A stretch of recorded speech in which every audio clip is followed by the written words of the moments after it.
नमस्कार दोस्तों, मैथ मार्ग में आपका स्वागत है। आपके लिए लेकर आए हैं नई शिक्षा नीति 2020 न्यू एजुकेशन पॉलिसी। देखिए, न्यू एजुकेशन पॉलिसी नई शिक्षा नीति 2020 ये आया कब था? ये आया था 29 जुलाई 2020 को। ये मानव संसाधन मंत्रालय के अंडर ये आता है।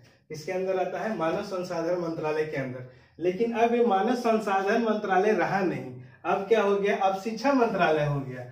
ये शिक्षा मंत्रालय नाम इसका चेंज हो गया है। अब पूछ सकता है कि मानव संसाधन मंत्रालय का नाम क्या हो गया है? तो शिक्षा मंत्रालय हो गया। अब ये शिक्षा मंत्रालय, तो कुछ भी ये भी हो सकता है शिक्षा मंत्री कौन है? तो शिक्षा मंत्री रमेश पोखरियाल निशंक है। अरे 34 साल पुरानी, 1986 में आई थी इसी पहली बार। जुलाई 2020 में 34 साल के बाद ये तीसरी बार आई है न्यू एजुकेशन पॉलिसी। पिछली जो 10+2+3 में जो कमियां थी उसको दूर करते हुए ये नई पॉलिसी आई है।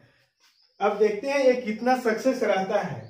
तो अब इसका इसरो प्रमुख कस्तूरी रंगन की अध्यक्षता में लाई गई है, तो इसमें जरूर कुछ न कुछ खूबी होगी।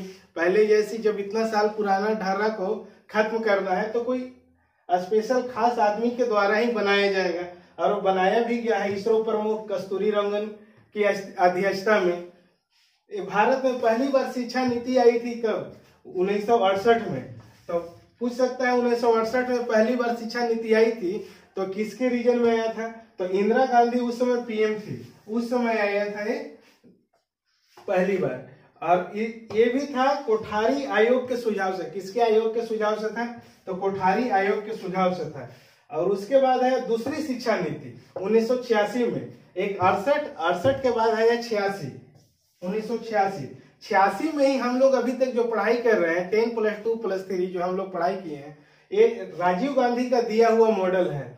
और ये 1992 में इसका संशोधन किया गया था, कुछ बदलाव खास नहीं किया गया था, और वो था पीवी नरसिम्हा राव के टाइम में। देखिए, पहला कब आया? 1968 में आया। दूसरा कब आया? 1986 में आया। तीसरा आया 2020 में। दूसरा में संशोधन किया गया 1992 में। एक कौन किया था? पीवी नरसिम्हा राव के टाइम में हुआ था। ठीक है। पहली कब आया था? 1968 में। 1968 में जब इंदिरा गांधी पीएम थी तब आया था। फिर थर्ड आया मोदी जी के टाइम में। मोदी जी का एक ड्रीम प्रोजेक्ट में ये भी था कि हमारा शिक्षा नीति बहुत पुराना है, इसको चेंज किया जाए ताकि विदेशों में हमारा जो इंजीनियर, डॉक्टर, आईआईटीएन जा करके कम्पिटिट कर सके। यहाँ के डॉक्टर इंजीनियर वहां जाते हैं, वो कौन से जाते हैं? जो हायर स्कूल में हायर एजुकेशन लेकर के जाते हैं। सिंपल स्कूल वाले लड़के वहां तक बहुत ही कम पहुंचते हैं। 10 या 20% चल गए तो बहुत ज्यादा है। लेकिन पॉसिबल नहीं है कि हर कोई उतना महंगा स्कूल में जाए, 2 लाख 3 लाख रुपया साल का फी दे। इसलिए ऐसा एजुकेशन पॉलिसी ही ला दिया जाए कि एक साधारण गरीब घर के बच्चा, किसान का बच्चा भी अमेरिका में जा करके गूगल का इंजीनियर बन सकता है, गूगल का सीईओ बन सकता है। इसके तरह लाया गया 2020 में एनईपी न्यू एजुकेशन पॉलिसी। पुरानी वाली क्या थी? 10+2+3, लेकिन ये क्या कर दिया है? इसको बदल करके 5+3+3+4। इसमें क्या है कि 5 साल, पहला 5 साल जो हुआ, ये 5 साल पहला और लड़कों का खेलने कूदने का टाइम है। होता था कि 5 साल में बच्चे लोग जाने में इंटरेस्ट ही नहीं लेते थे, स्कूल जाने से कतराते थे। तो इसमें 5 साल में क्या किया है कि 3 साल में ही स्कूल में डाल देना है, 5 साल इंतजार नहीं करना है। और शुरू का 2 से 3 साल जो होगा, प्री हो गया, LKG, UKG, इसमें क्या किया जाएगा? उन लोगों को खेलने के लिए दिया जाएगा। जैसे फुटबॉल हो गया, बच्चों का जो भी गेम होता है, कलर होता है, उन चीजों से खेलेगा। इससे क्या होगा कि बच्चों में इंटरेस्ट जाएगा स्कूल जाने में। 3 साल तक तो स्कूल चला जाएगा, खेल खेल में वो बहुत सारी चीज सीख जाएगा। और उसके बाद फिर आएगा 3 साल के बाद जब नर्सरी, LKG, UKG होगा, उसके बाद फिर आएगा स्टैंडर्ड 1 और 2। ये 5 साल में नो टेंशन, यहाँ नो टेंशन है बच्चों का कि आपको एग्जाम देना ही नहीं है, सिर्फ जाना है, आना है, खाना है, सोना है, खेलना है, इसके अलावा कुछ नहीं। जब 5 साल तक ऐसा कर लेगा बच्चा, तो बच्चे का स्कूल जाने के लिए एक हैबिट हो जाएगी। चलो अब स्कूल जाते हैं, इंटरेस्ट जग जाएगा, वहां के इन्वायरमेंट में ये हो जाएगा। जैसे शुरू में बच्चा स्कूल जाना नहीं चाहता है, सोचेगा कि टीचर मारेगा, अब लेकिन वहां जब वो इन्वायरमेंट मिलेगा, घर से भी अच्छा खेलने के लिए खिलौना मिलेगा, तो हो जाएगा। और उससे भी बड़ा टेंशन है कि घर का ना प्रेशर है ना स्कूल का प्रेशर है कि तुमको एग्जाम देना है, फर्स्ट लाना ही है, सेकेंड क्यों ले आया। जैसे हमारे कल्चर में होता है यहाँ पे हमारे देश में कि आपको इतना परसेंट लाना है, किसी दोस्त के अगर ज्यादा आ गया तो टेंशन हो जाता है उसका ज्यादा क्यों आ गया। ये चीज का कोई बाउंडेशन नहीं है, आप जाइए खाइए और आइए। उसके बाद हो गया 3, 5+3। 3 में आपको क्या करना है, यहीं से आपका एग्जाम मेन स्टार्ट होगा। जब बच्चा को इंटरेस्ट जगा दिया जाएगा उसके बाद उसको स्टार्ट होगा एग्जाम। 3, 4, 5 3 साल तक वो पढ़ाई करेगा जिसका वो एग्जाम दे सकता है। और उसके बाद 3 साल के बाद होगा फिर 3, 5, 3, 3। 3 में आएगा दूसरा, 3, 2, 5, पांचवा 6, 7, 8। जब ये 6, 7, 8 3 क्लास में ये जो होगा कि ये बाउंडेशन नहीं है कि आपको इंग्लिश मीडियम में ही पढ़ना है। जैसे हम बिहार के हैं, यूपी के हैं, तो हम लोग इंटरेस्टेड नहीं रहते हैं इंग्लिश में, लेकिन हम लोग को जब आगे हायर एजुकेशन के लिए मिलता है, जैसे आईएससी में बच्चा गया या पॉलिटेक्निक में गया, तो इंग्लिश में जब बड़ा बड़ा मोटा मोटा किताब उन लोग को दिया जाता है तो पहले तो उन्हें कुछ समझ ही नहीं आता है कि इंग्लिश होता क्या है, सही से ट्रांसलेशन नहीं आता है। और उतना बड़ा बुक देख करके ऐसे ही फर्स्ट 2-3 सेमेस्टर तो वो लोग फेल होते हैं सिर्फ इंग्लिश सीखने के चक्कर में। इसलिए नो बाउंडेशन कर दिया गया है कि आपको मदर लैंग्वेज में ही आपको शुरू में बेस मजबूत करना है। ये बेस मजबूत करेगा आपका नॉलेज। उसके बाद फिर क्या होगा आगे के लिए कि 6, 7, 8 में आपको क्या कराया जाएगा। किसी बच्चे का सिंगिंग में है तो होता क्या है कि आप सिंगिंग में तो बहुत अच्छा है, लेकिन डर रहता है कि एग्जाम में फेल कर जाएंगे। लड़कियां स्टिचिंग करती है, सिलाई करती है।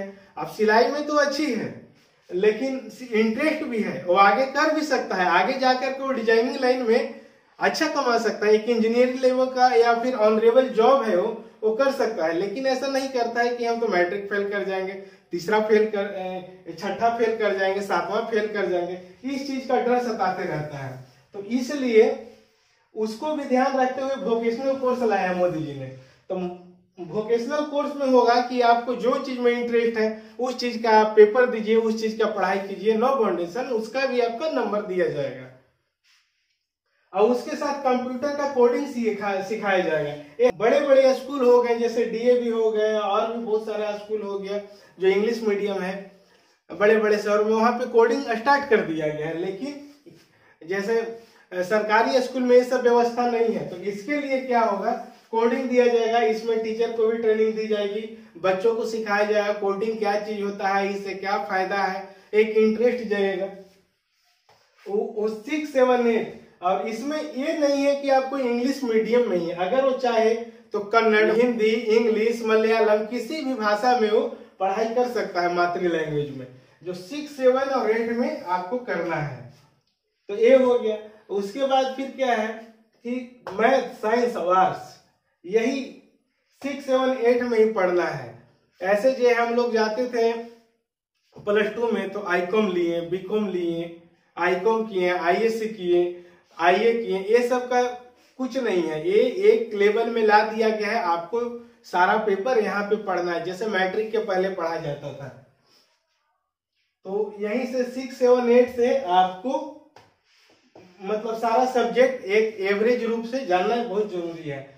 और वो भी रहेगा इंडियन लैंग्वेज में। और उसके अलावा आप 6, 7, 8 में क्या करना है कि इंडियन लैंग्वेज एक जानना बहुत जरूरी है। जैसे आप कोई भी भाषा सीख सकते हैं, आप 22 भाषा जो हमारे देश का है वो 22 भाषा में एक पेपर एक भाषा को लेना अनिवार्य है, इसको वरीयता देना बहुत जरूरी है। अब हो गया 9, 10, 11 और 12। इसमें क्या करेगा कि इसमें पहले होता था कि मैट्रिक का आप एग्जाम दिए, मैट्रिक के एग्जाम देने के बाद आपको क्लियर होता था कि अब हमें आईएससी लेना है कि आईए लेना है कि आईकॉम करना है। ये किसी एक चीज को ही लेना। अगर हमारी मर्जी है कि हम कॉमर्स भी ले, साइकोलॉजी भी पढ़े, साइकोलॉजी में इंटरेस्ट है तो साइकोलॉजी आप नहीं ले सकते हैं, क्योंकि आप साइंस और आर्ट्स कैसे लीजिएगा। लेकिन वो सिस्टम को खत्म कर दिया गया है, आप जो चाहिए वो ले सकते हैं, उसमें कोई दिक्कत नहीं है। ये आपको +4 में आएगा।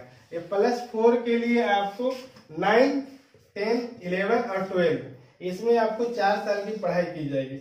अब इसमें और एक पहले क्या था कि 9th और 10th के जब मैट्रिक का एग्जाम आता था तो लोग बाहर से आते थे, कोई भी कहीं रह रहा है, कहीं कमा रहा है या पढ़ाई में ध्यान नहीं दे रहा है, उसके बावजूद भी वो आ करके मैट्रिक में एग्जाम दिया और मैट्रिक का एग्जाम देने के बाद अच्छा नंबर से पास कर जाता था। होता क्या था कि उसका मालूम है कि सिलेबस इतना है, आपको इतना ही पढ़ना है, लेकिन अब वो सिस्टम नहीं है, आपको पढ़ाई करना ही पड़ेगा। अगर पढ़ाई करना है तो पूरी तरह से करना है, नहीं करना है तो एकदम क्विट कर देने लायक इस सिलेबस को बनाया गया है ताकि लड़का पढ़ाई करे। अब इसमें क्या किया है 9th 10th 11 में कि इसमें आर्ट्स साइंस और कॉमर्स, आर्ट्स साइंस और कॉमर्स सभी को मिला दिया है कि जो जो पेपर आपको लेना है वो आप ले सकते हैं। 9वीं 10वीं 11वीं और 12वीं इसमें होता था, अभी तक ये होते रहा, जैसे हम लोग पढ़े, आप लोग पढ़े होंगे कि 9वीं 10वीं के बाद मैट्रिक और 11 12 के बाद इंटर काउंसिल बोर्ड के तहत हम 12वीं करते थे। लेकिन अब ऐसा नहीं रहा। अब क्या हो गया 9वीं 10वीं 11वीं और 12वीं 6-6 महीने का सेमेस्टर हो गया, 6 मंथ का हो गया। 6 मंथ पे आपको एग्जाम देना होगा। अगर एक एग्जाम एक क्लास के लिए 2 एग्जाम देना होगा, दोनों को क्वालिफाई करना बहुत ही जरूरी है। पहले जैसा नहीं कि गेस्ट पेपर उठाएं और जसपाल गेस्ट पेपर लिए या कोई भी एमबीडी का गेस्ट पेपर खरीदें और देख करके उसको खत्म कर दिए, पढ़ करके टिक मार दिए, या किसी टीचर को पकड़ करके कि कौन कौन सा हिटेड क्वेश्चन है और 10 में से 7 आ ही जाता है। लेकिन अब ऐसा करने से नहीं होने वाला है। अब कम से कम आपको इंटर करने के लिए 4 साल की पढ़ाई करनी ही पड़ेगी सीरियसली। और उसके बाद होगा ग्रेजुएशन। ग्रेजुएशन में पहले क्या था कि जैसे हम लोग होते थे कि 3 साल का ग्रेजुएशन है और ग्रेजुएशन में अगर आप 2 साल करके छोड़ दिए तो आप कोई काम के नहीं है, 1 साल किए तो और भी कोई काम का नहीं। आपको 3 साल करना ही है। 3 साल 10+2+3 कंप्लीट कीजिएगा तभी आपको ग्रेजुएशन का डिग्री दिया जाएगा, वो भी यूनिवर्सिटी के द्वारा।